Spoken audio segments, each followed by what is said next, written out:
우리 사막에 메마르고 척박한 땅에 한 마을이 있었습니다. 사막에서 제일 중요한 게 뭐죠? 물이죠. 물이 부족했지만 걱정이 없었습니다. 왜냐하면 마을 근처에 마르지 않는 우물을 소유한 토비아스라는 사람이 있는데, 이 사람이 인심이 좋아서 마을 사람들에게 물을 주었기 때문이죠. 그런데 어느 날 이 토비아스라고 하는 사람이 아들과 함께 여행을 떠나면서 이 우물 관리를 하인에게 맡겼습니다. 그런데 이 하인이 우물 관리를 하면서 동네 사람들을 가만히 보니까 이 동네 사람 가운데에는 착하게 사는 사람도 있고 나쁘게 사는 사람도 있어요. 그런데 그들 모두에게 똑같이 물을 그냥 공짜로 주기는 조금 아까운 것 같아. 그래서 이 하인이 생각하기에 착한 사람은 물 사용하는데 제지를 하지 않고 조금 좀 그런 사람이 있죠.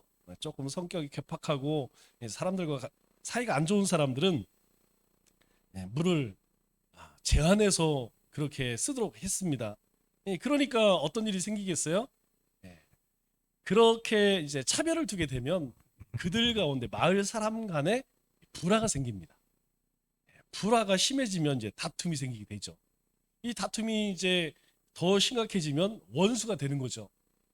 그러니까 처음에는 별게 아니지만 시간이 하루 이틀 이렇게 지나면서 물 사용하는 것 때문에 이 마을 사람들 관계가 완전히 깨져버리는 거예요. 그런데 여행을 갔던 이 토비아스의 아들이 먼저 돌아와서 이렇게 보니까 아니 지금 동네가 막 마을이 엉망진창이 된 거예요. 그래서 하인을 불러서 물어봤더니 이러이러해서 이렇게 했습니다. 그 이야기를 들은 이 우물 주인의 아들은 그 하인을 꾸짖습니다. 꾸짖으면서 뭐라고 이야기했냐면 이런 말을 했다고 해요. 나쁜 사람이든 실수를 한 사람이든 마을의 모든 사람들에게 물을 주라는 것이 아버지의 명령입니다. 여기에는 그 어떤 예외도 존재하지 않습니다. 이렇게 이야기를 했대요. 그러니까 아버지의 뜻은 무엇이었느냐? 착한 사람이든 그렇지 않은 사람이든 다 이 물은 그냥 마음껏 쓸 수 있도록 차별을 두지 않았다는 것이죠. 그런데 차별하는 순간 이 마을 공동체의 사람들 인심은 흉흉해지고 다툼이 일기 시작한 것이죠. 우리가 신앙생활을 하면서 하나님의 은혜를 받고 있음에도 불구하고 여러분 어떻습니까? 우리가 잘 깨닫지 못하죠? 그런데 이 하나님의 자비는 우리의 생각으로 측량할 수 있을까요? 없다는 것이죠. 하나님께서 우리에게 베푸시는 이 은혜라고 하는 것은 한량 없는 은혜이지만 그 은혜를 받는 우리는 잘 깨닫지 못해요. 사실 이 토비아스의 종과 같은 마음을 품고 살아가는 것이 우리의 모습입니다. 그렇기 때문에 우리는 항상 그런 생각을 하면 좋을 것 같아요. 내가 안 된다고 하는 사람이 있죠. 우리 마음 가운데 저 사람은 안 돼. 쟤는 안 돼. 쟤는. 이런 사람들이 하나씩 있어요. 그런 사람에게 더 큰 은혜와 사랑을 베풀 때 바로 우리가 살아가는 이 공동체뿐만 아니라 세상에서 하나님의 빛된 자녀로 그렇게 살아갈 수 있습니다. 마가복음 16장 17, 18절 말씀을 보면 예수님께서 우리에게 이런 말씀을 하세요. 믿는 자에게는 이런 표적이 따르리니, 그러니까 믿는 우리에게 우리의 삶에 어떤 표적이 나타난다예요. 근데 그 표적이 무엇이냐면 내 이름으로 즉 예수를 믿는 하나님의 자녀들 그 삶에 주님의 이름으로 귀신을 쫓고 방언을 말하고 뱀을 집어 올리고 독을 마실지라도 해를 받지 아니하고 병든 사람에게 손을 얹은즉 나으리라. 이런 기적들이 바로 하나님의 백성인 우리 삶 가운데 나타나는다는 것입니다. 그런데 이 능력이 있어야만 우리가 세상에 나가서 영적인 싸움을 할 수 있다는 거예요. 그럴 때 우리가 세상의 일이 아니라 하나님의 일, 그 하나님의 일을 감당하며 주님의 참된 제자로 살아갈 수 있다는 것입니다. 우리가 지난주에 살펴봤던 18절 말씀을 보면 이런 말씀을 하세요. 갈릴리 해변에 가시다가 두 형제, 베드로 형제를 불렀다. 이렇게 이야기를 합니다. 우리가 이 말씀을 가만히 들어보면 제자들이 예수님을 택한 것이 아니죠. 이 말씀은 예수님이 베드로와 안드레를 부르신 것을 볼 수가 있습니다. 하나님께서는 항상 하나님과 함께 동역할 일꾼들을 찾으십니다. 하나님께서 능력이 없어서 그럴까요? 아닙니다. 하나님께서 일하시는 방식이라는 것이죠. 하나님께서는 어떤 사람을 불러서 그에게 어떤 일을 맡기십니다. 그 일에 순종할 때 하나님께서는 조금씩 더 큰 능력을 주시죠. 그래서 그 사람을 통하여서 하나님의 살아계심을 증거케 하십니다. 그 사람을 통하여서 주변의 많은 사람들에게 하나님이 어떤 분인지 보이신다는 것이죠. 하나님께서 능력이 없어서 사람을 불러서 쓰시는 것이 아니라는 것이죠. 그 사람을 통하여서 더 많은 하나님의 나라의 일들을 감당케 하시기 위함이라는 것입니다.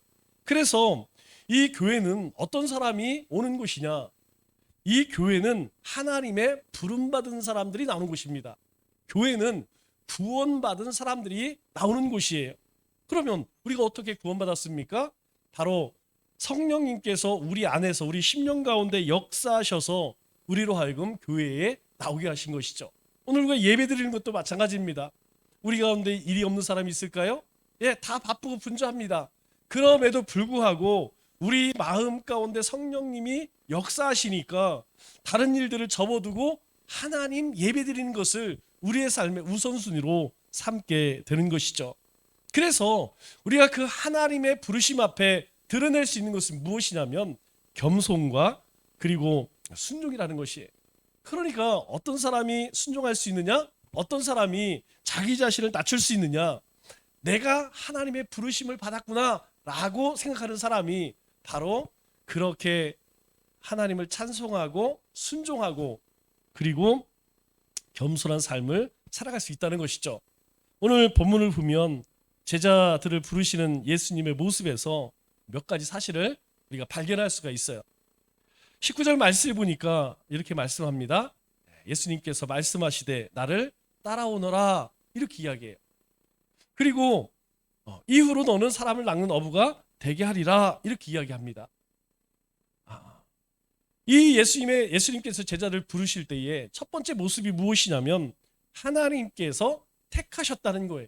이건 굉장히 중요한 문제입니다.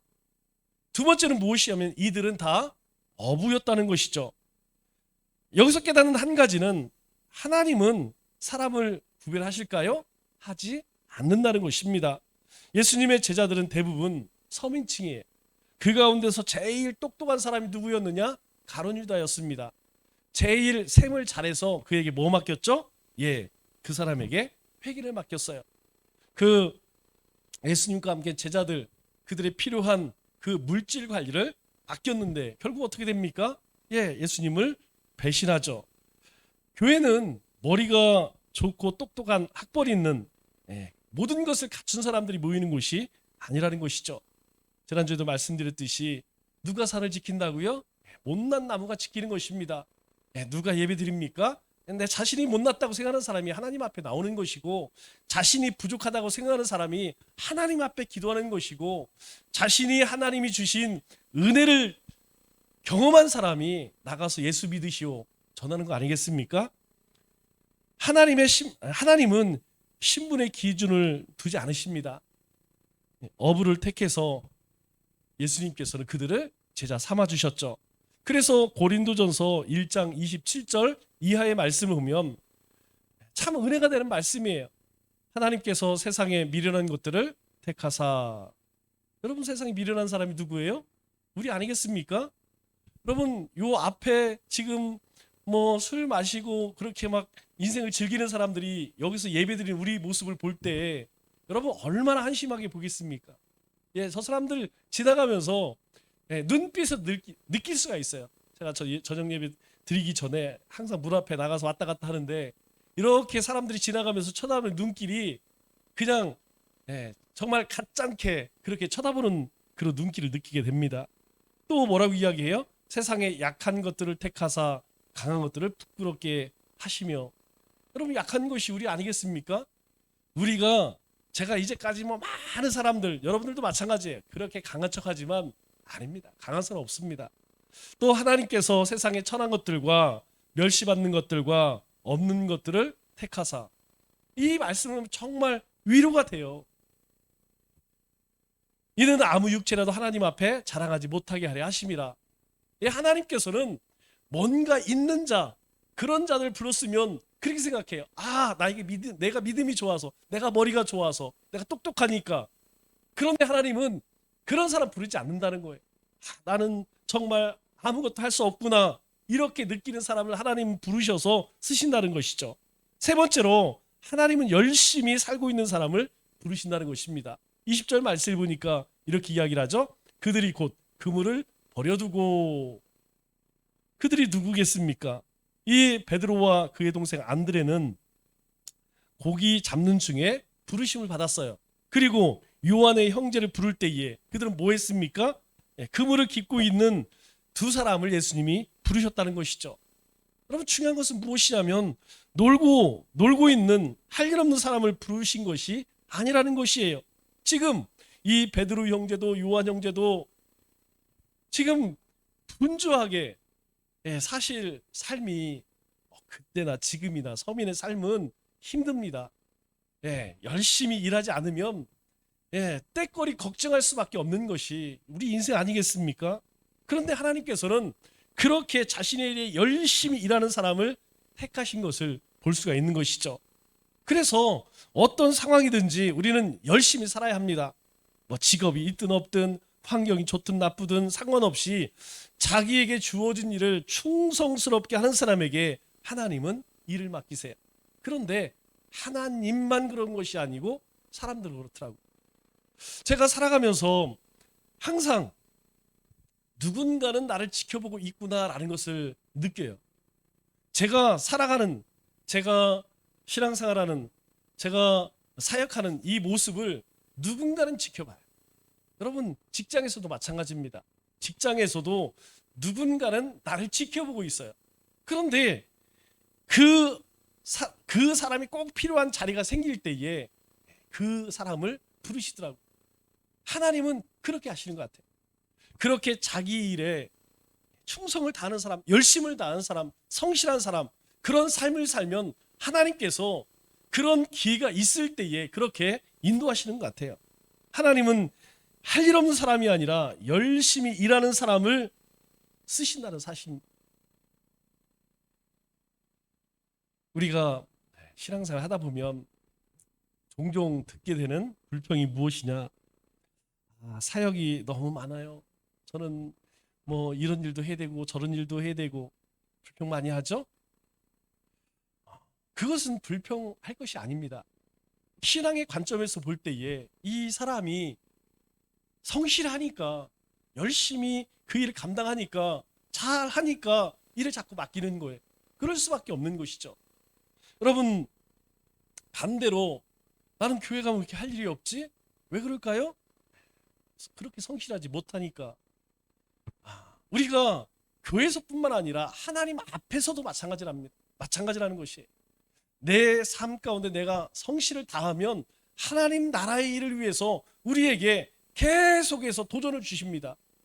하나님께서 자꾸 눈을 열어주셔서 우리 가정, 우리 목장, 우리 교회, 그리고 이 한국교회, 그 열방을 향해서 하나님께서 자꾸 도전을 주셔요. 그래서 그 일을 하고 싶은 마음들이 생긴다는 것이죠. 그런데 오히려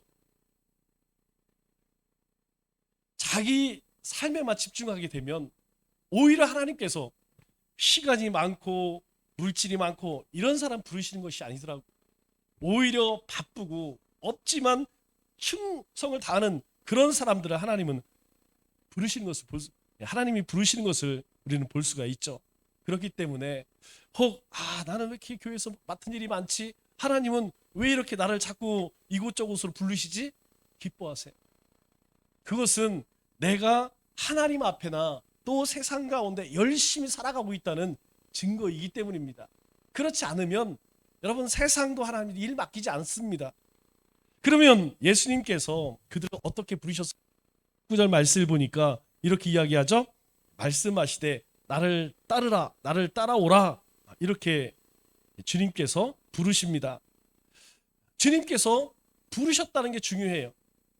베드로야 나를 따르라. 요한아 나를 따르라. 그런데 어떤 사람은 이 주님이 부르시는 음성이 분명하게 들리는 사람이 있고 어떤 사람은 이것이 불분명하게 들려지는 사람이 있다는 거예요. 여러분, 우리의 삶 가운데에 우리가 하나님의 나라의 일을 할 때도 마찬가지입니다. 우리가 똑같은 말씀을 듣지만 어떤 사람은 저 일은 내가 해야겠구나 이런 사람이 있어요. 여러분, 우리가 늘 예배 드리지만 이 전등불빛이 저기가 죽었구나 저기 죽었구나, 여러분 그렇게 관심 갖는 사람이 모든 사람이 관심 가질까요? 그렇지 않다는 거예요. 어떤 사람의 눈에는 그게 보여지는 거예요. 저거 이제 6년 7년 되니까 맛이 갔구나. 야 저거 얼른 꺼지기 전에 더 악화되기 전에 바꿔야겠구나 라고 하나님이 감동을 주는 사람도 있다는 거예요. 그게 무엇이냐면 하나님이 우리 안에서 일하시는 것입니다. 하나님께서 우리를 그렇게 감동시켜서 주님께서 우리를 부르시는 거예요. 네가 봤으니까, 네가 깨달았으니까 네가 그 일 감당해야 되지 않겠느냐, 그런 도전을 주신다는 것이죠. 그러면 예수님께서 부르신 목적이 무엇일까요? 우리 19절 하반절 말씀을 보니까 이렇게 이야기하죠. 내가 너희를 사람을 낚는 어부가 되게 하리라, 이렇게 말씀합니다. 주님의 부르심의 목적은 무엇이냐? 사람을 낚는 어부가 되게 하는 것, 그것이 제자를 부르신 목적임을 우리는 분명히 알 수 있는 것이죠. 어떤 직업이든 어떤 삶을 살았든 궁극적으로 중요한 것은 무엇이냐? 사람을 낚는 어부가 되는 것이라는 거예요. 우리에게 은사가 많이 있느냐, 아니면 물질이 많이 있느냐, 뭐 큰 대기업을 다니고 있느냐, 아니면 조그만, 그거 하나님 보이시지 않는다는 거예요. 우리 모두를 부르신 이유는 무엇이냐? 주님께서 제자들, 그 어부들을 불러서 주님께서 맡기고자 하신 일이 무엇이냐? 바로 사람 살리는 일이라는 거예요. 사람 살리고 영혼을 구하는 일, 그 일을 이들에게 맡기기 위해서 부르셨다는 것이죠. 어떤 사람은 가정주부와 또 엄마로서 부르심을 받는 경우가 있어요. 그럼 이런 경우는 여러분 어떻게 해야 할까요? 그 가정에서 애 키우는 일로 사람을 낚는 어부의 일을 하는 것입니다. 또 어떤 사람은 다른 어떤 삶의 터전에서 또는 하나님이신 어떤 특별한 그런 은사를 통하여서 우리는 그 하나님이 부르신 목적을 감당할 수 있다는 거예요. 그러면 부름받은 베드로 형제는 어떻게 반응했을까요? 20절 하반절 말씀을 보니까 이렇게 말씀합니다. 그들이 곧 그물을 버려두고. 예수님이 부르실 때에 잠깐만요 생각 좀 해볼게요. 한 2, 3일 말미 좀 주세요, 이러지 않았어요. 곧 그물을 버려두고. 여러분, 우리는 이런 경우를 굉장히 많이 경험합니다. 우리가 말씀을 읽거나 말씀을 들을 때에 하나님께서, 성령님께서 우리에게 도전을 주세요. 그런데 그 도전을 때 내가 내일부터는 기도해야지, 내가 내일부터는 전도해야지, 내가 내일부터는 뭐 해야지 막 그렇게 하나님 앞에 결심해요. 그런데 그 결심이 섰을 그 즉시 행하지 않으면 여러분 어떻습니까? 하루 이틀만 지나보세요. 그 결심이요 생각나지도 않습니다. 다시 하려고 하면 에이 뭐 다음에 하지 뭐, 이런 마음이 든다니까요. 만일 이 베드로 형제도 나를 따르라 라고 했을 때에 잠깐만요, 제가 하루 이틀 좀 정리 좀 하고 갈게요, 그러면 못 따랐을 거예요. 그런데 이들은 곧 그물을 버려두고 예수님을 따랐다, 이렇게 이야기합니다. 여러분, 이 베드로 형제만 그런 것이 아니에요. 21절 22절 말씀 보니까 요한 형제는 어떻습니까? 가시다가 두 형제 야고보와 그의 형제 요한 뭐 하고 있었습니까? 아버지와 함께 배에서 그물 깁는 것을 보시고 부르시니. 지금 베드로는 고기를 잡고 있었어요. 그리고 이 요한의 형제는 지금 고기를 잡으러 나가려고 뭐 하고 있습니까? 그물이 이제 막 찢어진 데도 있고 망가진 데 있으니까 그거 수리하고 있었습니다. 그런데 어떻게 했습니까? 22절 말씀 보니까 그들이 곧 배와 아버지를 버려두고 예수를 따르니라, 이렇게 이야기해요. 우리가 여기서 발견한 것이 무엇이냐면 우리의 삶을 붙들고 있는 것이 있습니다. 우리가 그리스도인 하나님의 자녀로서 살아갈 때 하나님의 자녀로서 살아가지 못하게 하는 우리의 발목을 잡는 것이 무엇이냐면 옛 사람의 모습이라는 거예요. 여러분, 우리가 살아왔던 습관이 우리의 몸에 배어 있습니다. 제가 운동을 하다 보니까 그런 이야기를 하더라고요. 어떤 동작을 하게 되면 그 동작이 15초 동안 그 몸에 기억을 한대요. 그래서 축구 선수들이 볼을 차기 전에 차는 연습을 하죠. 야구 선수들이 선수를 상대하기 전에 연습 투구를 합니다. 골프 선수들이 골프를 치기 전에 빈 스윙을 몇 번 해요.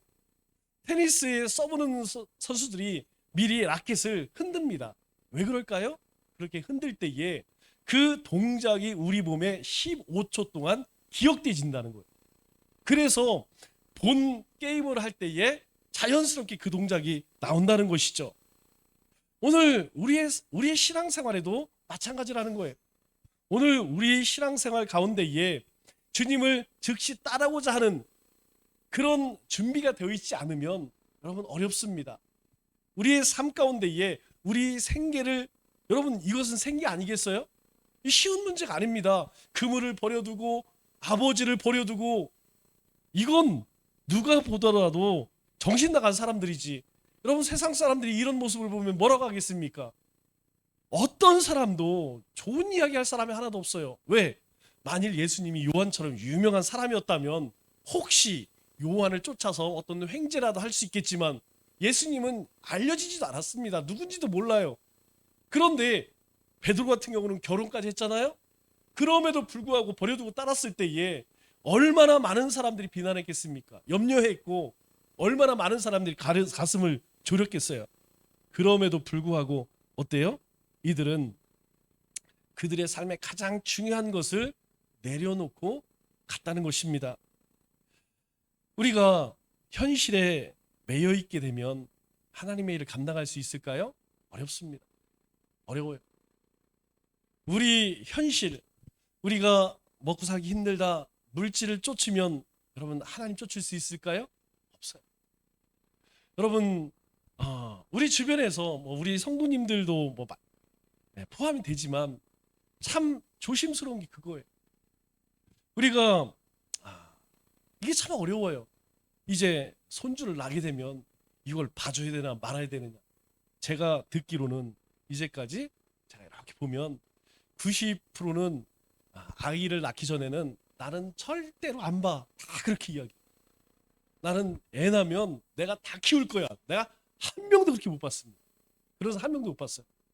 그런데 실상 막상 그렇게 낳게 되면 여러분 어떤 현상이 일어납니까?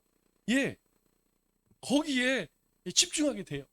다시 이야기해서 현실에 얽매이게 된다는 것이죠. 그것뿐만 아닙니다.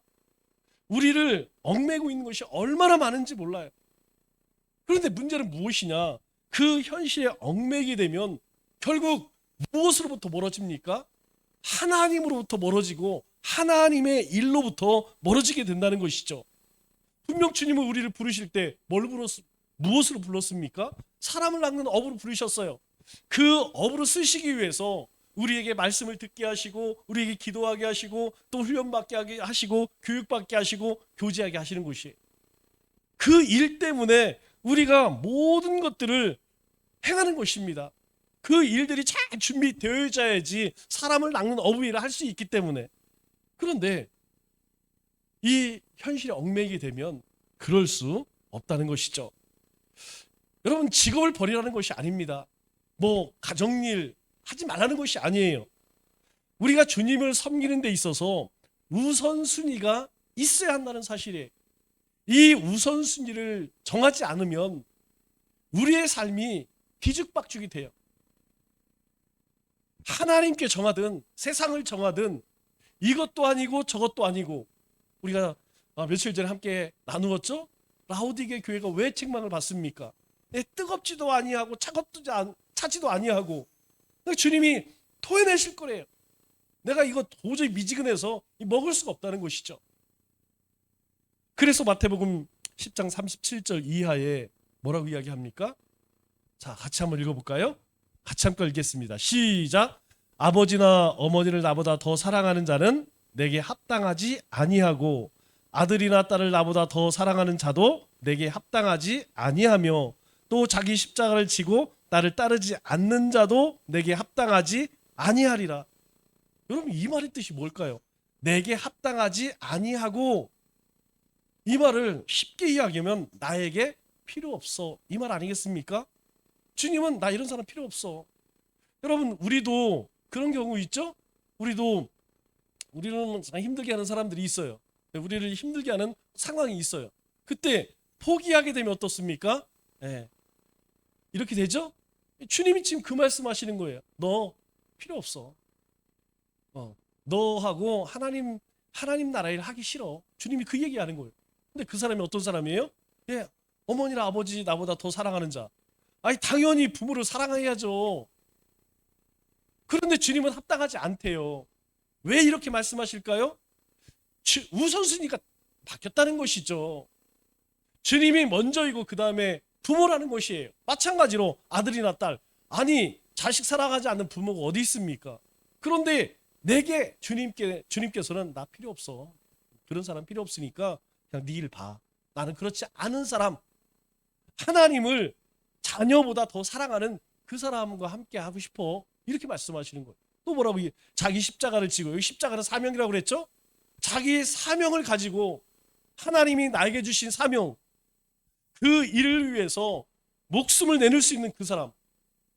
그런데 그렇지 않고 도대체 하나님이 사명이 무엇인지, 내 인생의 목적이 무엇인지, 무엇을 위해 살아가는지 이거 모르는 사람, 주님은 얘기해. 나 그런 사람 별로 필요하지 않아. 이렇게 말씀하시는 거예요. 그래서 하나님은 아브라함에게 뭘 요구하십니까? 이삭을 요구하시는 거예요. 정말 이상한 하나님이죠. 하나님은 우리에게도 때로 이런 삶을 요구하실 때가 있다는 것이에요. 여기서 우리는 갈등합니다. 부름받은 사람은 세상 것에 얽매이지 않아요. 뒤를 돌아보는 사람 합당하지 않습니다. 그래서 히브리서 12장 1, 2절에 예수님의 이야기를 이렇게 이야기해요. 우리가 잘 알고 있는 말씀이죠. 믿음의 주요 온전케 하신 예수를 바라보자. 왜 바라봐야 할까요? 예수님은 그 앞에 있는 즐거움을 위하여 십자가를 참으사 부끄러움을 개의치 아니하시더니, 예수님은요, 하나님께서 자신에게 맡겨주신 그 일, 그것을 부끄럽게 여기지 않았대요. 십자가 지시는 일을 결코 부끄럽게 여기지 않으셨다는 거예요. 그래서 하나님 보좌 우편에 앉으셨느니라. 그것을 당당하게, 여러분 그 상황을 한번 생각해 보세요. 그 새벽에 끌려가서 그 망식을 당하고 침뱉음을 당하고 모욕을 당하고, 여러분 우리도 만일 그렇게 발가벗겨서 팬티만 입고 머리 가시 쓰고 여러분 이 수국동 한 바퀴 돌려가 하면 여러분 하겠습니까? 그렇게 하면 여러분들에게 얼마의 돈을 줄 테니까 한번 해보십시오. 그러면 여러분 그렇게 하시겠습니까? 그것과는 비교할 수 없는 일을 예수님이 감당하셨어요. 그런데 예수님께서 뭐라고 해요? 부끄러움을 개의치 아니하시더니, 그 망신당하는 거, 창피한 거, 그 모욕, 그 조롱, 괜찮다는 거예요. 왜 그렇습니까? 그 삶에는 하나님께서 요구하시는 것을, 주님께서는 그 삶 가운데, 예수님의 삶 가운데 요구하시는 것을 아셨기 때문에, 하나님의 일이 우선순위였기 때문에 그깟 멸시당하는 거, 그거 아무렇지도 않았다는 것이죠. 말씀을 맺겠습니다. 주님은 우리에게 뭐라고 말씀하십니까? 주님을 따르려면 모든 것을 버리고 따르라고 말씀하세요. 우리가 무엇인가 움켜쥐고 있으면 주님 따를 수 없다고 이야기합니다. 세상 것에 얽매이게 되면 주님 따를 수 없다고 말씀하십니다. 주님의 부르심에 순종함에 따라가면 우리가 손해볼까요? 아닙니다. 주님의 부르심에 우리가 순종하면 주님께서는 우리의 삶에 더 많은 것을 부어주십니다. 남은 3일도 주님의 부르심에 순종하여 세상 속에서 빛된 자녀로 사람을 낚는 어부로 살아가는 우리 믿음의 권속들 되시기를 주님의 이름으로 축원합니다.